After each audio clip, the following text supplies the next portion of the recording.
नागरिक बंधुओं और उपस्थित बहनों और भाइयों,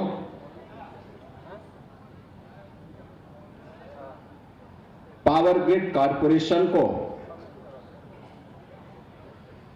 इस उपहार के लिए मैं प्रदेश सरकार को की तरफ से हृदय से धन्यवाद करता हूं। खासतौर पर श्री वाईके दीक्षित जी को, जसवीर सिंह जी को,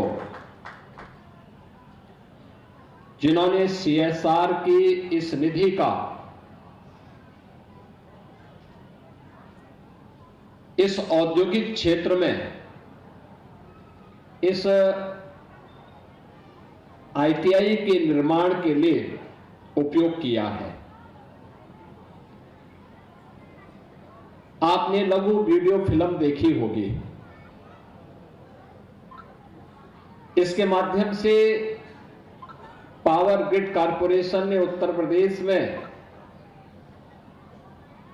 कहां पर अपनी सीएसआर निधि का उपयोग किया है। एम्स में, गोरखपुर एम्स में दूर दराज से आने वाले बिहार, कुशीनगर, देवरिया, महाराजगंज या सहजनवा या कहीं का भी कोई व्यक्ति मरीजों के साथ जाएगा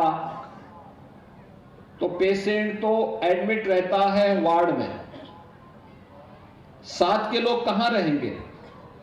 इसके लिए 500 लोगों के लिए पावर ग्रिड कॉरपोरेशन वहां पर पेशेंट अटेंडेंट के लिए एक बहुत बड़ा धर्मशाला टाइप का एक बहुत बड़ा यात्री विश्रामालय बना रहा है एम्स गोरखपुर में। ऐसे ही पावर ग्रिड कॉरपोरेशन ने वाराणसी में बीएचयू में जो कैंसर हॉस्पिटल बना है, वहां पर भी जो जाने वाले बाहर से मरीजों के परिजन जो होते हैं उनके लिए भी एक बहुत बड़ा यात्री विश्रामालय बनाया है। प्रधानमंत्री जी ने उसका उद्घाटन किया। केजीएमयू लखनऊ में बनाया है। पीजीआई के डॉक्टर आपको टेली कंसल्टेशन की सुविधा दे सकें, इसके लिए पीजीआई को पैसा दिया है। अन्य तमाम स्थानों पर पावर ग्रिड कॉरपोरेशन ने अपने सीएसआर की निधि का बेहतर उपयोग किया है। और अब सहजनवा क्षेत्र में कार्यपालक निदेशक जो उत्तरी क्षेत्र के हैं दीक्षित जी, उन्होंने यह सौगात भी इस क्षेत्र के नौजवानों के लिए दिया है। और दीक्षित जी की यह जन्मभूमि है तो उनके लिए जननी जन्मभूमिस्य स्वर्गादपि गरीयसी का यह भाव आज उन्होंने अपने इस कार्य के माध्यम से जमीनी धरातल पर उतारा है। उनका परिवार पढ़ा लिखा है। वे सभी भाई अच्छी सेवा में, भारत सरकार की सेवा में कार्य कर रहे हैं। लेकिन इस मातृभूमि के प्रति अपने इस उत्तरदायित्व को समझते हुए उन्होंने आईटीआई दिया है जो यहां की आवश्यकता है, क्योंकि यहां जो उद्योग लग रहे हैं यहां के लोगों की जमीन पे लग रहे हैं। यहां का नौजवान जब उसमें उस ट्रेड में ट्रेंड होगा तो यही घर में ही उसको नौकरी मिल जाएगी, घर में ही उसको रोजगार मिल जाएगा। नौजवान को स्थानीय स्तर पर ही नौकरी की गारंटी मिले, ये मोदी जी की भी, डबल इंजन सरकार की भी ये गारंटी है और ये संकल्प है। उस संकल्प को मूर्त रूप दिया है पावर ग्रिड कॉरपोरेशन ने। और दीक्षित जी और जसवीर सिंह जी अपने पावर ग्रिड कॉरपोरेशन के माध्यम से उसमें सहायक बने हैं। इसके लिए मैं उन्हें हृदय से धन्यवाद देता हूं, पावर ग्रिड कॉरपोरेशन का हृदय से अभिनंदन भी करता हूं।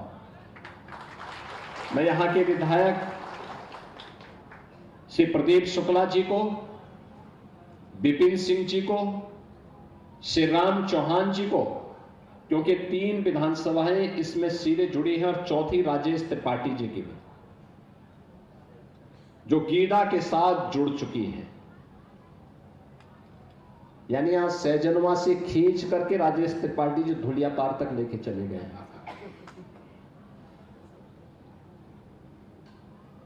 अब धुलिया पार में भी उद्योग लग रहे हैं। मैं भी पिछले सप्ताह गया था 3 दिसंबर को उधर, मैं भौचक था। जैसे पहले गोरखपुर शहर में अच्छे अच्छे मैरिज हॉल बने हुए थे, ऐसे दक्षिणांचल में आप चले जाएंगे गांव गांव में बने हुए हैं। गांव गांव में रौनक थी, यानी विकास अब गांव तक भी पहुंचा है। अंतिम पायदान पर जो पंडित दीनदयाल उपाध्याय जी ने कहा था कि आर्थिक विकास का मापक बड़ी हवेली नहीं होती है, उसका मानक अंतिम पायदान पर पहुंचे हुए विकास की योजनाएं होंगी।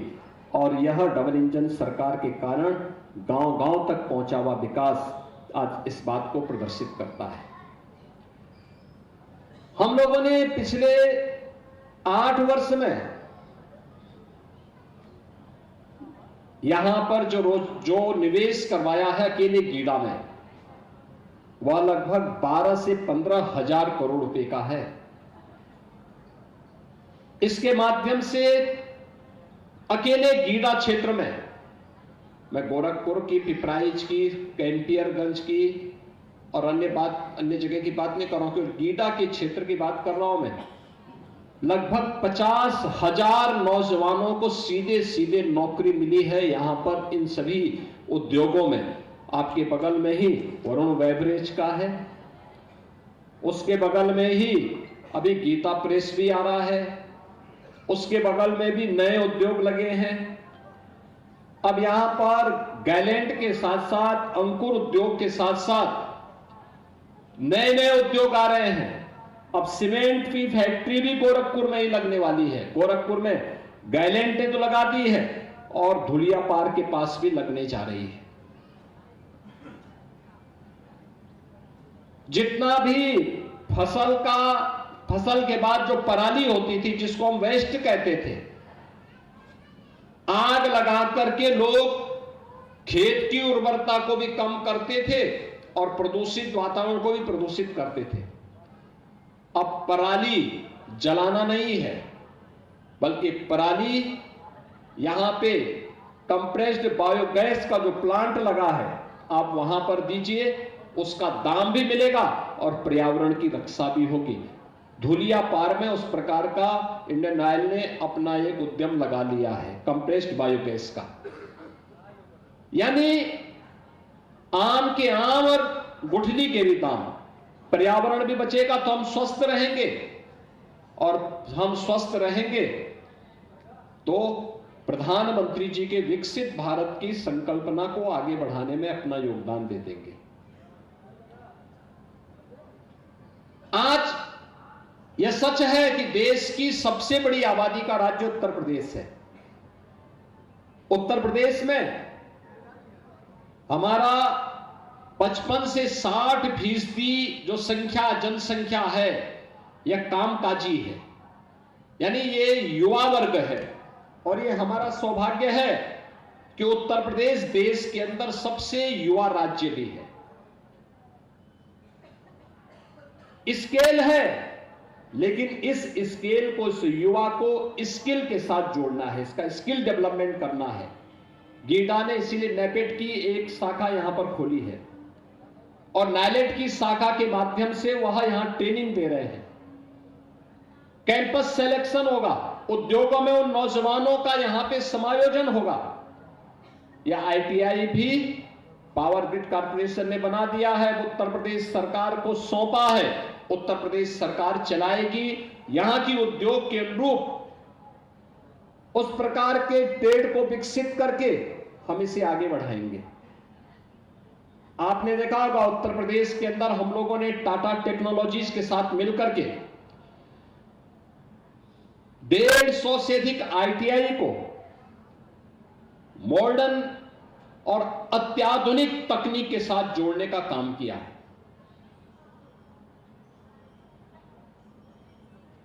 इसको पूरे प्रदेश के अंदर फैलाने का काम हो रहा है। आज नौजवान ड्रोन के बारे में जान सके, आर्टिफिशियल इंटेलिजेंस के बारे में जान सके, रोबोटिक के बारे में जान सके, 3D प्रिंटिंग के बारे में जान सके, इंटरनेट ऑफ थिंग्स के बारे में जान सके, इन सभी के बारे में जान सके। इसके लिए हम लोगों ने ITI में भी दीर्घकालीन और अल्पकालीन 2 प्रकार की योजनाओं को आगे बढ़ाने का हमने कार्य प्रारंभ किया है और उस प्रकार के ट्रेड को विकसित किया है। दीर्घकालीन योजना में हमने electric vehicle, advance CNC machining, industrial internet of things, industrial robotic and digital manufacturing, 3D printing, इन सब का प्रशिक्षण हम अपने युवाओं को दे रहे हैं। और अल्पकालीन जो है उसके अंतर्गत भी electric vehicle, maintenance, water distribution system, multi skill, CNC training programmer, automatic welding machine, manual and robotic, automotive additive manufacturing में प्रशिक्षण, ये सभी हम लोग आगे बढ़ाने का काम कर रहे हैं। ये उत्तर प्रदेश के अंदर जो ये मैन पावर है,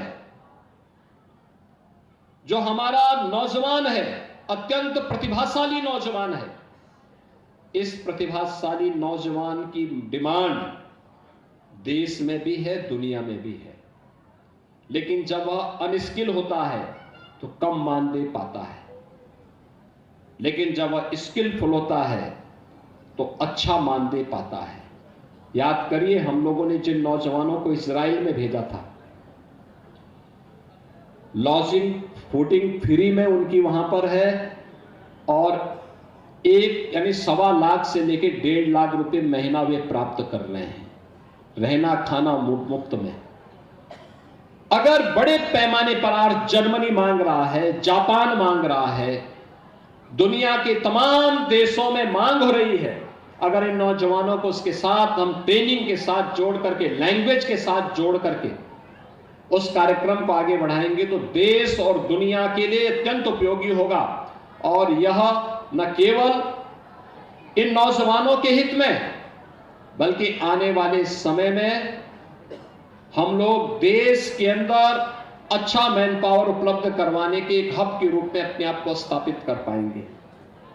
अभी यहां पर मत्स्य मंत्री अपनी बात कह रहे थे, मैं उनको कहूंगा कि कुशीनगर में महात्मा बुद्ध की महापरिनिर्वाण स्थली में हमारा कृषि और प्रौद्योगिकी विश्वविद्यालय बन रहा है और गोरखपुर में ही एक वेटनरी कॉलेज बन रहा है बेलीपार के पास,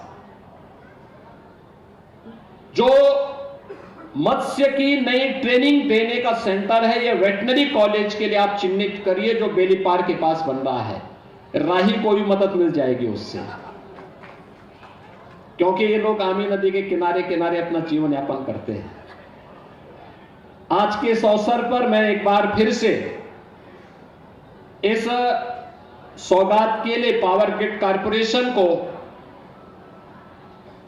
हृदय से धन्यवाद देता हूं। यहां के माननीय विधायक जी को, यहां की जनता जनार्दन को, यहां के नौजवानों को भी हृदय से बधाई देता हूं और विश्वास करता हूं कि आप सभी इसका लाभ लेंगे।